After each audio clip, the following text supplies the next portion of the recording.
Hello, everyone's. I am here for my review of 911 on Fox, Season 5, Episode 9. If you are new to my channel, welcome. I am Lady T. I like to do reviews on scripted reality shows as well as scripted shows. If you're returning, you're one of my peoples, welcome back. So, we start off. We have this lady. She's taking her driver's test. She was from New York and she moved to Cali. In New York, you got the trains, you got the taxis. That's how they get around when you walking. California can't really do that. So she's taking her test. She's nervous. She's asking questions and all these other things. And the next thing you know, bam, oil from beneath the ground just shoots up in their car.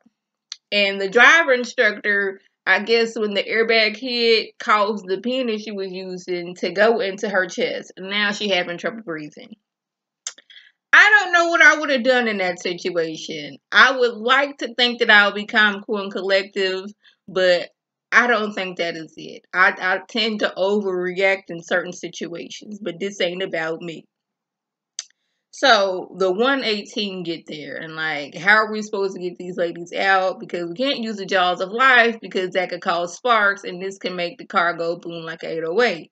We can't do that. So they was like, okay, we're going to push the car out of the way. Meanwhile, the driver, she is, trying to keep, the instructor calm, cool, and collective, like, I'm here for you.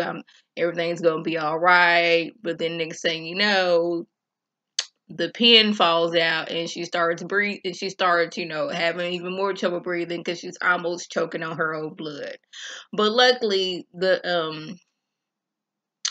118, they was able to move the car out of the way, get the girls out, and like seconds later, the oil just caused the car to just flip all the way over. And I was like, oh my goodness.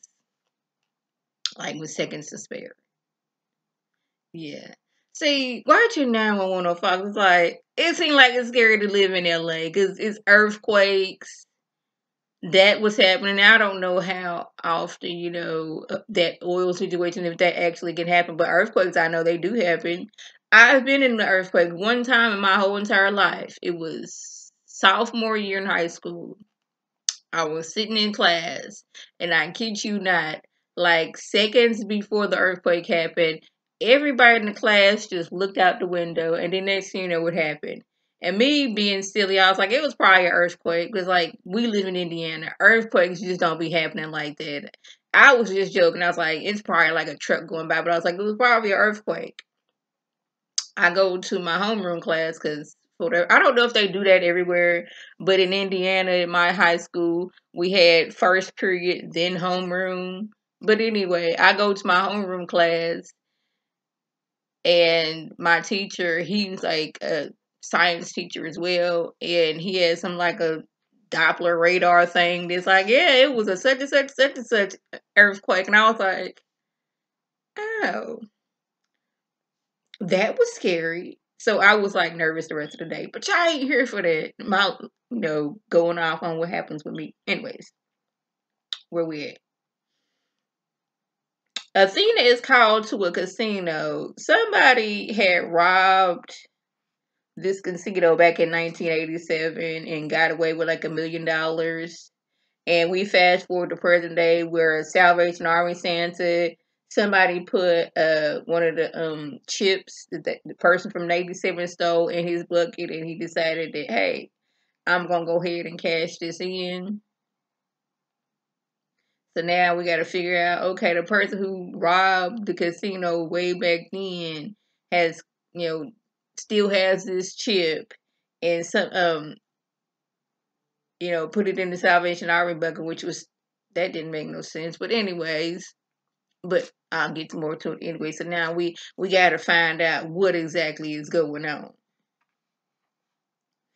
Now, Taylor, which is Buck's girlfriend, reporter lady, she has been acting weird around Buck, like not really wanting to stay at his house, coming by wanting to get her stuff. Buck, he's paranoid because like this is how it goes. Every time I get with a lady, after a while, she just no longer wants to be with me. And Bobby was like, because you get with a lady and y'all get into a relationship and y'all don't really talk about being in a relationship, y'all just in a relationship. talk to the lady. So Buck was like, what's going on? You trying to break up with me? Well, it turns out that she been a little stressed. Hold on. Because her dad parole hearing is coming up. When she was younger, her mom died. And they initially thought it was suicide. Then about 6 months later, the daddy was arrested and charged and arrested for the crime. Thing is, she doesn't want to believe that her dad did this to her mom, but she also doesn't want to believe that her mom committed suicide. So it's like she don't know what to do with herself. It's like go there and help him, but what if he actually did this? It's a lot. And it's like only two people who know who did it, and one of them isn't around. Yeah. So Barbie has become very interested in this whole casino tape, this whole casino heist. So much so that they've gotten like the tape of the actual robbery, and like he is that good at it. He is almost to the point where he got that wall where he's connecting everything with the little strings and stuff. He is almost there with it. But as he's watching, the tape messes up.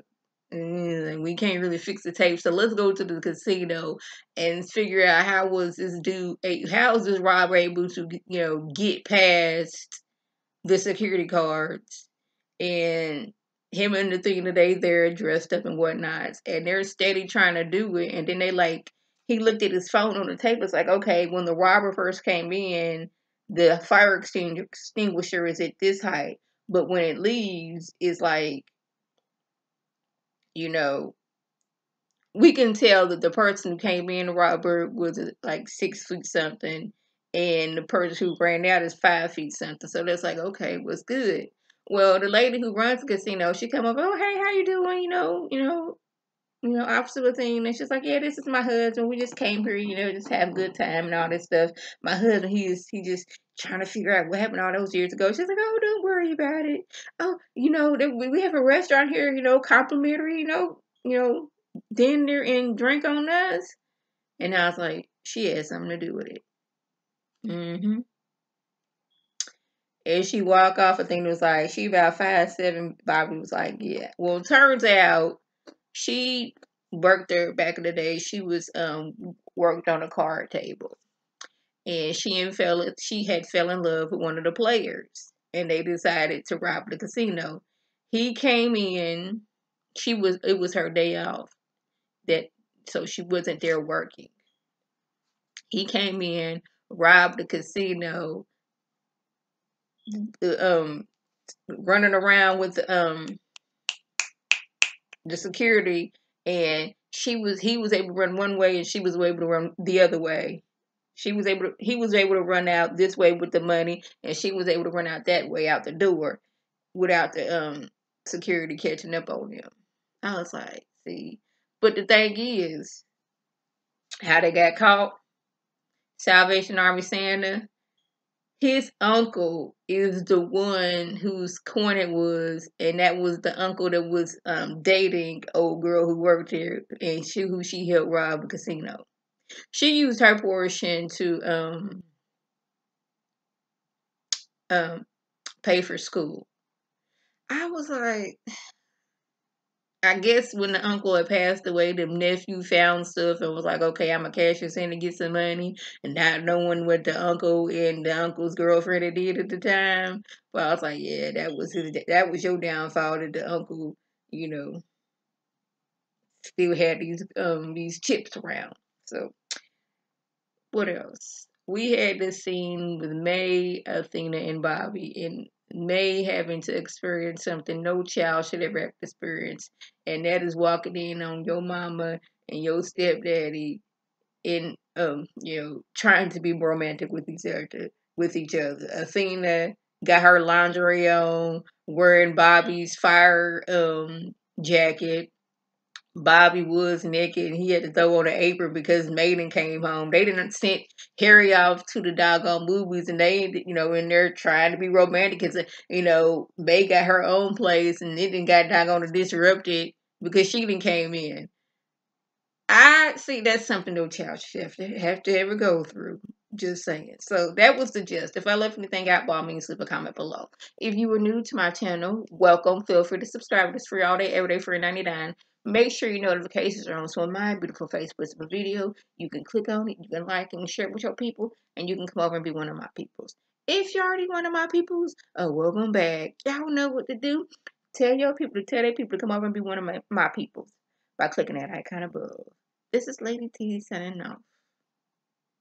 Have a good one.